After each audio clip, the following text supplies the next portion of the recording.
حضرت عمر رضی اللہ تعالیٰ عنہ جب ایمان لائے تو آپ نے ایک ایک کافر کے گھر کے دروازے پہ کھڑے ہو کے کہا کہ تم کمزوروں کو مارتے تھے، میں تمہیں بتانے آیا ہوں میں محمد عربی کا نوکر بن گیا۔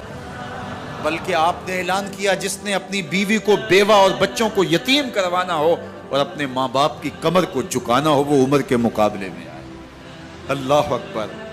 زنیرہ نامی ایک خاتون تھی، بہت کمزور،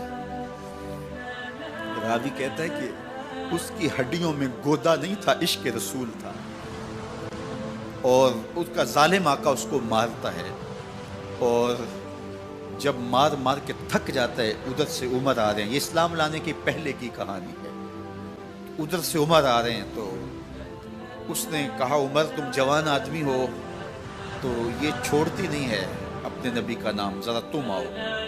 عمر کوڑا پکڑ لیتے اسے مارتے مارتے تھک جاتے ہیں تو پانی پینے لگتے ہیں، تو کہتے ہیں مجھے تیرے پہ ترس نہیں آیا لیکن میں ذرا پانی پینے لگا ہوں، اور پھر گلے کے اندر ڈال کر کے کوڑا اور اس کی رسی کو بل دیتے ہیں اور اس کی آنکھیں باہر نکل آتی ہیں اور کہتے ہیں بلا اپنے نبی کو جو تیری آنکھوں کی بینائی واپس کرے۔ اللہ اکبر۔ تو اس نے آسمان کی طرف منہ کر کے کہا مالک میں کبھی بھی آنکھوں کی بینائی نہ مانگتی لیکن اب تیرے نبی کی عزت کا سوال ہے۔ آنکھوں کی بینائی واپس ہو جاتی ہے۔ زنیرہ کو بڑا مارا، آج عمر گلیوں میں آنکھوں میں آنسو ہیں اور عجیب دل بے تاب ہے اور کہتے ہیں آؤ بھئی میں حضور کا غلام بن گیا ہوں، تمہیں بتانے آیا ہوں۔ زنیرہ نے موڑ کاٹا تو آگے عمر یہ آواز دے رہے تھے۔ زنیرہ ایک کونے پہ کھڑے ہو کے رو کے کہتی ہے عمر تم تو بڑے اس دن جوش و غضب میں تھے اور تم مارتے ہوئے تھکتے نہیں تھے۔ تو عمر نے کہا زنیرہ اس دن میں نے دیکھا نہیں تھا، اب میں محمد عربی کو دیکھ آیا ہوں۔ جنہ ویکھیا نہیں ہو کرن گلاں، جنہ ویکھیا نہیں ہو کرن گلاں، جنہ ویکھیا ہو تے بول دے، جڑے محرم راز حقیقت دے اور راز حقیقت کھول دے۔ تو حضرت عمر رضی اللہ تعالیٰ عنہ ایمان لائے۔ حضرت عبداللہ ابن مسعود رضی اللہ تعالیٰ عنہ فرماتے ہیں کہ حضرت عمر کا ایمان لانا مسلمانوں کے لیے عزت کا سبب تھا، ان کا ہجرت کرنا مسلمانوں کی نصرت تھی اور ان کی خلافت مسلمانوں کے لیے رحمت۔ حضرت عمر رضی اللہ تعالیٰ عنہ وہ ہیں کہ میرے حضور نے فرمایا لوگوں جب نیک لوگوں کا ذکر کرو تو میرے عمر کا تذکرہ ضرور کیا کرو۔ میرا عمر وہ ہے کہ جب وہ ایک سمت سے آ رہا ہو، ایک گلی اور بازار سے آ رہا ہو تو شیطان بھی آ رہا ہو عمر کو دیکھ کے راستہ تبدیل کر لیتا ہے۔ حضرت عمر رضی اللہ تعالی عنہ کی طبیعت کے اندر جو جاہ و جلال تھا، طبیعت کے اندر جو سختی تھی، وہ اسلام کے اندر آ کر بھی قائم ہے، اور آپ نے وہی سختی، وہی جاہ و جلال جو پہلے مسلمانوں کے خلاف تھا اب کفار کے خلاف، منافقین کے خلاف حضرت عمر کی طبیعت کے اندر وہ جوش و خروش بدستور موجود ہے۔ لیکن جس دن آپ خلیفہ بنے تو اس دن آپ نے ممبر پہ چڑھ کے جو خطبہ دیا اس میں کہا لوگوں میں سخت اس لیے تھا کہ رسول اللہ نرم تھے، پھر میں سخت اس لیے تھا کہ حضرت ابو بکر صدیق نرم تھے، اب میں تخت خلافت پہ بیٹھا ہوں، اب میری سختی جو ہے وہ نرمی میں تبدیل ہو گئی، صرف فاسقوں، فاجروں اور باغیوں کے لیے میں سخت ہوں، باقی تمہارے لیے نرم ہوں۔ سب سے کم جو تنخواہ بیت المال سے اگر کسی وجود نے لی ہے تو وہ حضرت عمر رضی اللہ تعالیٰ عنہ نے، صرف 2 جوڑے لیتے تھے سال میں، اور راوی کہتا ہے کہ میں نے دیکھا ہے کہ اس میں بھی 17 پیوند لگے ہوتے تھے۔ حضرت عمر رضی اللہ تعالیٰ عنہ کا طرز زندگی، آپ کا انداز معاشرت اور آپ کا انداز خلافت، ہر لمحہ آپ کی زندگی کا اٹھا کے دیکھیے کتنی مرتبہ قرآن حضرت عمر کی رائے کے مطابق نازل ہے۔ اللہ تعالیٰ جل شانہ نے ان کو صاحب الہام بنایا تھا۔ ہر امت میں کوئی صاحب الہام ہوتا ہے، حضور کی امت کا صاحب الہام حضرت عمر رضی اللہ تعالیٰ، اور آقا کریم نے انہیں اپنا وزیر قرار دیا۔ فرمایا میرے 2 وزیر آسمانوں میں ہیں، 2 وزیر زمینوں میں ہیں، آسمانوں کے وزیر جبرائیل اور میکائیل ہیں اور زمین کے وزیر ابو بکر اور عمر رضی اللہ تعالی عنہما۔ ایک دن حضرت عمر بیٹھ کے رو رہے تھے تو کسی نے کہا حضرت رو کیوں رہے ہیں؟ فرمایا کہ میں اس لیے رو رہا ہوں کہ فلاں پل سے بکریاں گزری ہیں، تو پل کے اندر شکستگی تھی، ٹوٹا ہوا تھا پل درمیان میں، اس میں ایک بکری کی ٹانگ ٹوٹ گئی ہے۔ تو میں ڈرتا ہوں کہ میرا رب یہ نہ پوچھے کہ عمر تو نے پل صحیح تعمیر نہیں کروائے تھے کہ ایک بکری کی ٹانگ کیوں ٹوٹی ہے۔ یہ ہیں حضرت عمر رضی اللہ تعالی عنہ۔ اللہ اکبر۔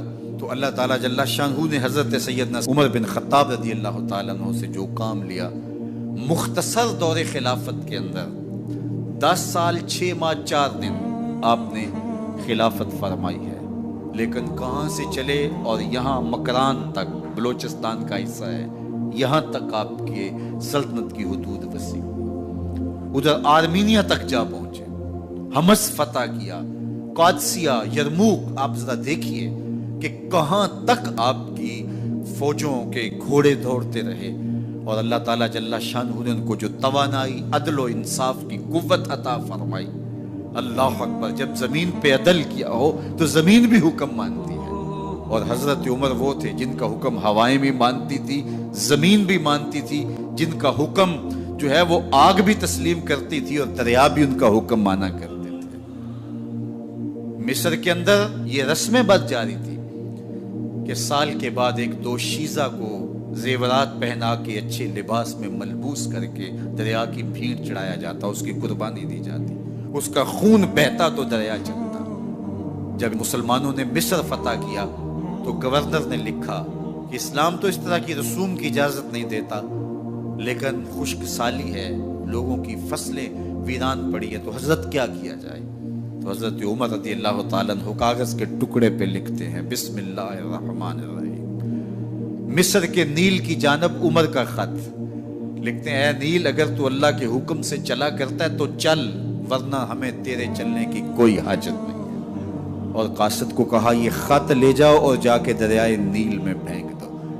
قاصد جا کے خط دریائے نیل میں پھینک دیتا ہے، پانی آتا ہے، ایسا دریائے نیل چلا، 14 صدیاں ہوئی ہیں آج تک کبھی بند ہی نہیں ہوا۔ دریا حکم مانتے، آگ نکلتی ہے، لوگ حضرت عمر رضی اللہ تعالی عنہ کے پاس آئے، حضرت لاوا پھوٹا ہے، آگ نکل رہی ہے اور مدینے کی طرف بڑھ رہی ہے، اب کیا کیا جائے؟ فائر بریگیڈ تو زمانے میں تھی نہیں۔ عمر نے اپنی قمیض اتاری، جس قمیض پہ 17 پیوند لگے ہوئے تھے چمڑے کے، کہا یہ قمیض لے جاؤ، جدھر آگ بڑھ رہی ہے آگے ڈھالنا، آگ پیچھے بھاگ جائے گی۔ زلزلہ آتا ہے تو زمین پہ دھرا مارتے ہیں، زمین رک جا، کیا عمر نے تیری چھاتی پہ عدل نہیں کیا ہے؟ تو یہ عمر ہیں رضی اللہ تعالی عنہ کہ جن کے انصاف کی وجہ سے، جن کے عدل کی وجہ سے اللہ تعالیٰ کی رحمات، اس کی برکات کا نزول ہوتا تھا، اور اللہ تعالیٰ نے مسلمانوں کو وہ آبرو مند حکومت دی۔ کائنات کی تاریخ کے اندر ایسی حکومت آپ نے نہیں دیکھی ہوگی جو حضرت عمر نے حکومت کی ہے۔ اللہ اکبر۔ فرمایا فرات کے کنارے پہ ایک کتا بھی پیاسا مر گیا تو اس کا حساب بھی عمر سے ہوگا۔ باہر سے سفیر آتا ہے اور آ کے پوچھتا ہے کہ میں امیر المومنین کے، مسلمانوں کے حکمران کے محل میں جانا ہے، تو وہ مسکرا کے کہتے ہیں ہمارے امیر کا تو کوئی محل نہیں ہے۔ کہا کہاں ہے تمہارا امیر؟ کہا مسجد نبوی میں ہوگا یا بیت المال کی اونٹوں کی دیکھ بھال میں لگا ہوگا۔ وہ جب گئے تو مسجد میں نہیں ہے، اللہ اکبر، وہاں گئے تو وہاں بھی نہیں ہے۔ پھر کیا دیکھتے ہیں کہ عمر رضی اللہ تعالی عنہ جنت البقیع کے پاس ایک درخت کے نیچے اینٹ کا سرانہ رکھ کے سوئے ہوئے، تو اس نے کہا عمر تو نے عدل کیا ہے، تجھے کچی اینٹ پہ بھی نیند آ گئی۔ ہمارے حکمرانوں نے انصاف نہیں کیا اور وہ بند اور محفوظ کمروں کے اندر بھی سکون اور چین کی نہیں سو سکتے۔ حضرت سیدنا عمر رضی اللہ تعالیٰ عنہ نے اس طرح ان امور سلطنت نبھائے۔ آپ دن کو لوگوں کی دیکھ بھالی کرتے، لوگوں کی ضروریات سنتے سمجھتے، اور جب رات پڑتی لوگ سو جاتے، عمر مدینے کی گلیوں میں پہرا دیتے۔ کائنات نے کوئی ایسا بھی حکمران دیکھا ہوگا؟ اللہ اکبر۔ وہ مجاہد جو مختلف محاذات پہ گئے ہوئے ہوتے، ان کے گھروں کی دیکھ بھالی کرتے، ان کی ضروریات کا خیال رکھتے، ان کی آبرو کا پہرا دیتے۔ راتوں کی تنہائیوں کے اندر حضرت عمر اٹھتے اور جا کے گشت کرتے، چکر لگاتے، دیکھتے کوئی آنکھ پر نم نہ ہو، مفلسی کا کسی گھر میں ماتم نہ ہو۔